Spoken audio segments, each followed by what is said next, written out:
I'm Julia Chanteray, and I'm here with Lyndsey Segal, who runs Heads Up Coaching. And I wanted to talk to Lyndsey today because she's done these beautiful little cards about productivity. So Lyndsey's a productivity coach. I bought some of these as soon as I saw them, just because I thought that they were particularly lovely.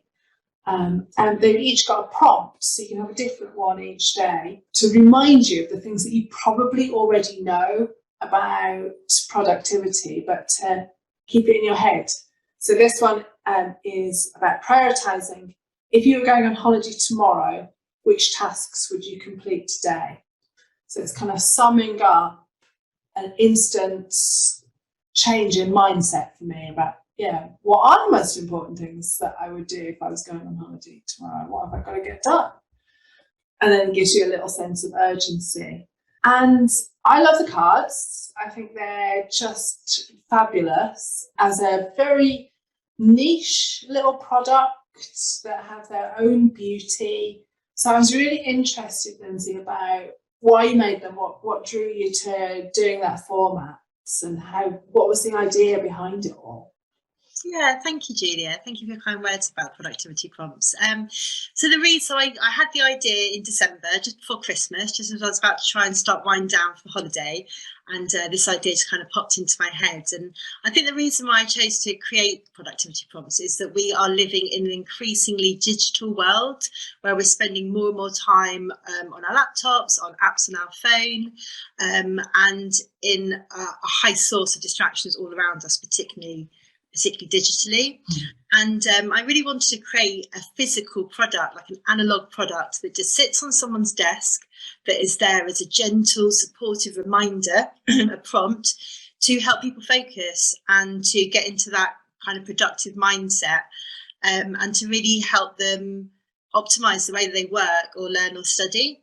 So that's what kind of gave me the idea to create them. And it was great fun product to create. And tell me about the process. It sounds like you got them together quite quickly. You just really quickly. We were recording this in April, and they've been on sale for a month or so. Yeah, so it was really, really quick. So the whole process took about 6 weeks from kind of invention to completion, and that was also during Christmas as well, sort of in the beginning of that. So I'm a bit of a woman on a mission once I get an idea into my head. But so the process was, I had the idea, I saw it really clearly in my mind what I wanted it to be. I wanted it to be like nuggets of information that I take from my training and my coaching, and really to kind of distill those into sort of very palatable, sort of bite-sized chunks. I'm a big fan of either outsourcing and saying to somebody, go and do that for me, or co-creation, getting help working with other people, just because it makes you go so much faster. So I'm really interested in how you did that. Yeah, sure. So as I said, the idea was pretty clear in my mind, but equally I was really, as I am, always open to the expertise of the people that I was collaborating with to sort of say, what do you think and what would work well?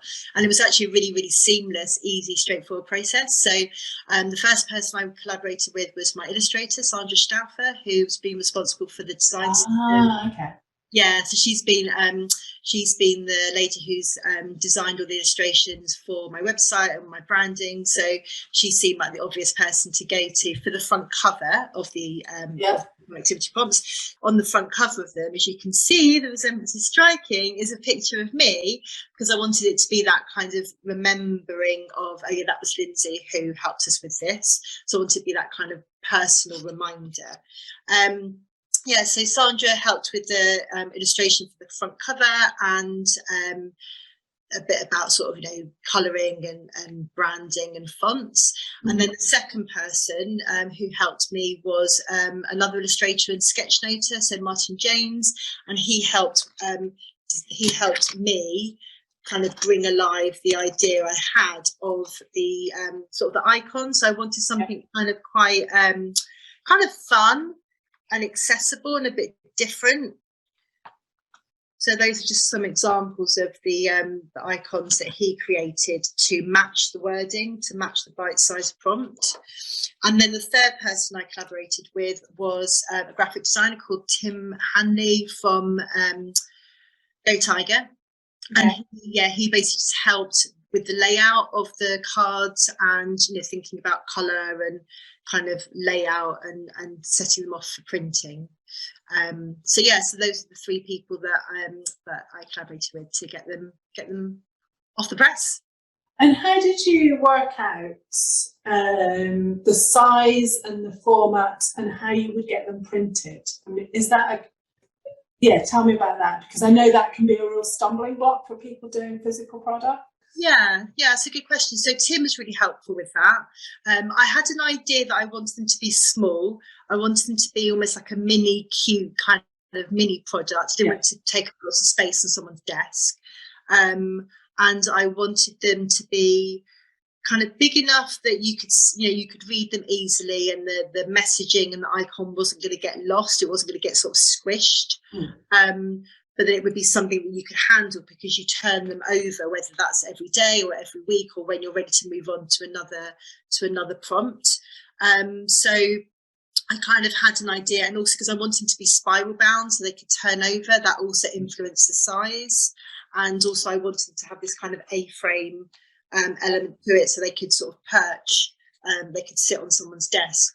So Tim was pretty helpful with that, but also for him to be collaborating with the printers just to find out what was possible. Okay. Right, so you used Tim as the graphic designer. The cards are lovely. I really like them, but they're not going to make you a millionaire. You've got to you paid out for a print run of these. They're not expensive. How much are they again? They're £15, and then packaging and posting. Yeah. So they're not going to make you a millionaire. Where do they fit in your product ecosystem? How do they help you as a business to make money? So for me, I see it as kind of two ways. I see it as like an additional add-on to a company or a group who would buy my time management and productivity training program. So that would be like an additional kind of resource coming in from that. As well as also kind of being promotional. So it's almost just like a little taster of who I am and what I do and how I help, that if somebody was to buy those and go, oh, actually, these are really helpful, these are being really valuable to the way that I work, but I really feel like I need some more support, or I know somebody who could really benefit with this, and that's a really good kind of way of sort of spreading the words about who I am and what I do and how I help. Yeah. So would they work as a kind of leave behind marketing tool as well? If you were having a face-to-face sales meeting with somebody, you could give them one of these. Exactly, yeah. So another example, I was asked to run a workshop for a client, and then I was like, well, I can run the workshop, it would be this amount, but if people wanted to leave with a takeaway, then there would be these additional resources. So it's kind of like another way of structuring my pricing and my offering. Yeah, perfect. So I really like both of those. And it sounded like you had a lot of fun putting them together as well. Yeah, I really did. Yeah, and it was really lovely to just to see the end product as well, because it's one thing you kind of have this idea in your head, and then it kind of the people I collaborated with help bring that to life, and that's been really, really wonderful.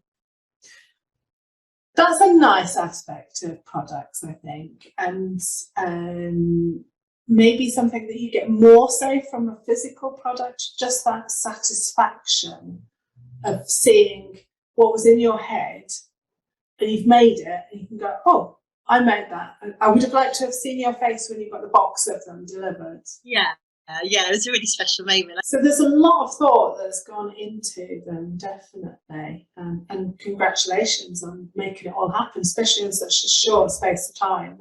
Thank you. I have to say, knowing other people who have made products, and particularly physical products, it's kind of record time, so I'm impressed. Yeah, thank you. Well, I think it was about kind of practicing what I preach, and I was really able to use all my time management and productivity skills. So I was very clear, what the objective was. I knew the time frame. I had a long list of things that I needed to do and people that I needed to collaborate with. So I think, anyone out there that's thinking about creating a product, I really thoroughly recommend that process. that I went through, just having that brain dump and all the different ideas and putting it in order, prioritising it, having a date and a sort of a time scale to be working towards really helped to kind of focus and keep things moving along, being really transparent with the people that I was working with. This is what I want to do, but I need it by this time. Is that possible? So that we weren't going to, we never experienced any stumbling blocks along the way because we knew the timescale in which we were working towards. Want to learn more about the art of productising your expertise?